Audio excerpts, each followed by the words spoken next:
You're about to see how social media, the same apps we scroll every day, have become one of the most powerful weapons against the cruelty black people continue to face. And the truth is, it all starts with what you choose to click, share, and say asterisk. Imagine this, a timeline filled with laughter, jokes, makeup tutorials, sports clips. Then suddenly, a video that makes your heart stop. A black man pinned to the ground. A black woman searched without cause.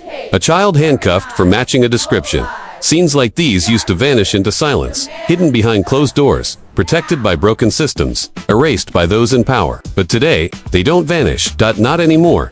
Because social media has become the world's largest witness stand, and we, the billions watching from every corner of the planet, have become the jury, sometimes the only jury that even cares. But watching isn't enough. Feeling angry isn't enough. Sharing heartbreak isn't enough. This video isn't just about understanding the problem. It's about using the digital world to fight the problem, to expose cruelty, to challenge systems, to protect black lives. Because the truth is brutally simple. If technology helps spread racism, then technology can help dismantle it. Today, we're counting down the most powerful ways social media can help stop cruelty toward black people. Not by magic, not by trends, but by real tools, real behavior, and real action. A movement isn't built on marches alone. Sometimes, it's built on a smartphone, in someone's pocket, at the right place, at the right time.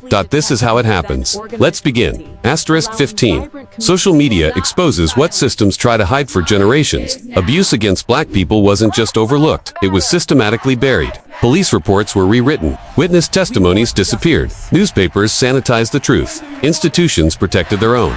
But social media, it doesn't ask for permission. It doesn't wait for a newsroom. It doesn't bend to political pressure. A single video captured on a smartphone can reach millions before an official statement is even drafted. And that matters.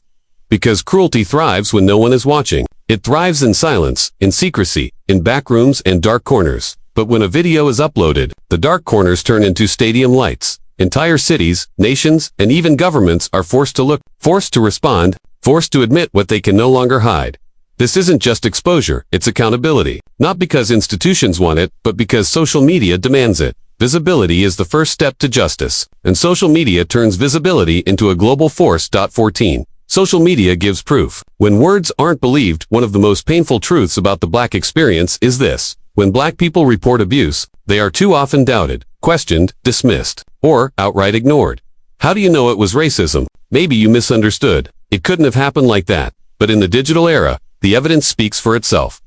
A body cam leak, a cell phone recording, a security clip, a bystander's quick reflex. Suddenly, the narrative can't be twisted. Suddenly, the excuses don't work. Suddenly, the world witnesses exactly what black people have been describing for decades.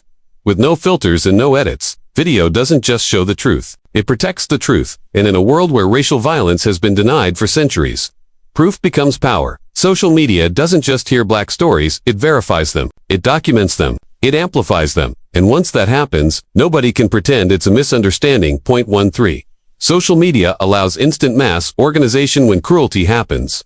Time is everything. The difference between justice and silence often comes down to how fast people can gather. Witnesses, supporters, activists, legal aid journalists, community leaders. Before social media, organizing took time. Days, sometimes weeks. Flyers, phone calls, door-to-door outreach. Now, one post can summon a crowd in minutes. One tweet can mobilize thousands. One story share can unite entire communities. One hashtag can ignite international outrage. Whether it's organizing protests, gathering eyewitnesses, crowdsourcing, legal funds connecting with journalists, coordinating community safety patrols, social media accelerates everything.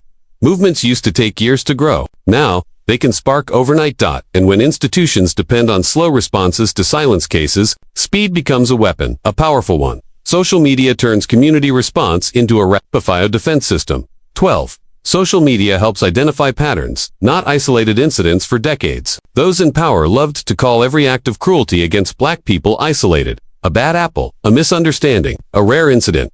But when thousands of videos are posted, when stories from different states echo the same patterns, when hashtags expose the same injustices happening to different people, when trends reveal the same systemic behaviors, suddenly, the narrative changes. Social media becomes a database of truth, a living timeline, a record that can't be erased. Proof that racism isn't rare, it's repeating. Researchers use these posts to analyze patterns, Journalists use them to build investigations. Communities use them to expose systemic flaws. Activists use them to demand structural change. When cruelty is documented across thousands of phones, cities, and platforms, it's impossible to call it an isolated incident anymore. Social media transforms tragedy into data, and data into undeniable evidence. 11. Social media brings public pressure that institutions can't ignore. Reason so many cases of cruelty against black people used to disappear is simple. There wasn't enough pressure.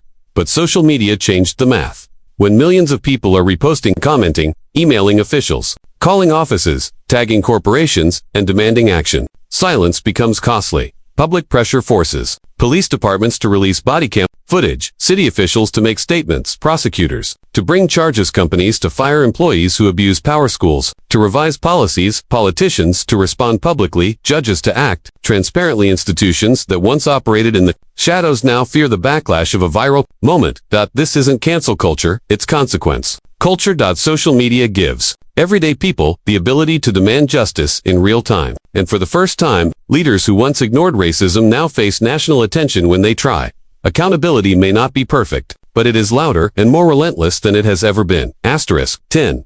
Social media creates global solidarity, not just local outrage. Cruelty against black people is not limited to one city, one state, or one country. It exists everywhere, shifting shapes, changing faces, and adapting to different cultures. But historically, people outside a specific location rarely knew what was happening elsewhere. Social media erased that distance. A single post exposing injustice in one neighborhood can be seen by people across oceans, across languages, across borders. And suddenly, a local fight becomes a global movement. We saw it happen before. A video goes live in one American city, but within hours, people in countries thousands of miles away are marching, raising signs, demanding justice. When cruelty becomes global knowledge, it becomes global responsibility. Social media has connected African activists with African American organizers, Caribbean communities with U.S. civil rights groups, Black Europeans with Black Canadians, Afro-Latin communities with Black diaspora movements. This global unity makes it harder for governments to ignore racial violence, because the world, not just the neighborhood, is watching. When black people everywhere stand together, online, the pressure spreads worldwide. It's no longer a local issue. It becomes a human issue, and systems that depend on isolation to maintain abuse lose one of their strongest shields. 9. It amplifies black voices without gatekeepers, no editor, no newsroom, no approval needed. Black voices speak truth directly, and truth spreads fast. 8. It provides real-time evidence. Live streams and recordings show exactly what happened, removing the he said, she said barrier that once protected abusers. 7. It brings global attention to local incidency. Moment in one neighborhood can spark awareness across continents. No injustice stays local anymore. 6. It helps people learn the truth. Schools never taught creators educate millions about systemic racism, history, and real lived experiences, filling the gaps traditional education avoided. 5. It mobilizes action within minutes. One post can organize protests, gather witnesses, raise donations, and connect victims with support faster than any institution can respond. 4. It builds community support networks. Victims aren't alone anymore. Entire online communities rally with legal help, emotional support, and visibility. 3. It reveals patterns, not isolated incidents. When thousands of people share similar stories, it becomes impossible to deny systemic racism. Data replaces excuses. 2. It creates public pressure that authorities can't ignore. When millions demand answers, leaders can't stay quiet. Pressure forces statements, investigations, and accountability. 1. It empowers everyday people to fight back. A smartphone becomes a tool for justice. Your voice, your share, your post, they all matter. And together, they create change.